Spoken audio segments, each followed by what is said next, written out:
पाकिस्तानी सेना प्रमुख जनरल आसिम मुनीर ने पाकिस्तानियों को ही लथेड़ दिया भाई। वहाँ जो शिया संप्रदाय के लोग थे उनकी मीटिंग हुई थी, उसमें जनरल ने कहा कि भाई इतना प्यार है ईरान से तो फिर यहीं चले जाओ, वहीं पाकिस्तान में मत रहो। क्यों कहा उसने? भाई उन्होंने कहा कि भाई पाकिस्तानियों को किसी भी देश के लिए इतना निष्ठा के नाम पर पाकिस्तान में अशांति फैलाने की कोई ज़रूरत नहीं है। उसने साफ मना कर दिया कि भाई जितने भी शिया संप्रदाय के लोग पाकिस्तान में हैं वो ईरान का साथ क्यों दे रहे हैं। अगर इतना ही प्यार है तो भाई ईरान ही चले जाओ। और वही ठीक अगर हम बात करें भारत में भी कुछ ऐसा ही है।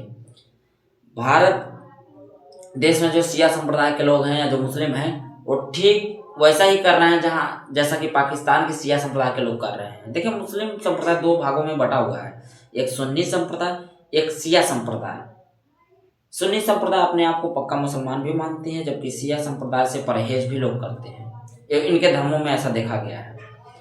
शिया संप्रदाय के ही लोग वहाँ थे। खामनेई जो बेसिकली लीडर था, सुप्रीम लीडर ईरान का, जो मारा गया अभी अमेरिका और इजराइल के जो भी युद्ध चल रहे थे उसके दौरान खामनेई मारा गया, वो शिया संप्रदाय का ही था। शिया संप्रदाय के लोग पाकिस्तान में भी रहते हैं, फिर वहाँ भी विद्रोह मच गया, ये भाई सपोर्ट करने लगे। फिर जनरल ने मना कर दिया कि भाई अगर ये है तो भाई वहीं चले जाओ। ऐसे ही भारत देश को भी कहना चाहिए कि जो भी उसका सपोर्ट कर रहे हैं भाई बोरिया बिस्तर बात हो और ईरान चले जाओ, क्योंकि भाई भारत देश में अशांति नहीं फैलाना है आपको। जिस प्रकार पाकिस्तान खुद उनको भेजने की साजिश में है, तो फिर यहाँ भी अशांति फैलाने की कोई ज़रूरत नहीं है। सावधान हो जाओ आप लोग।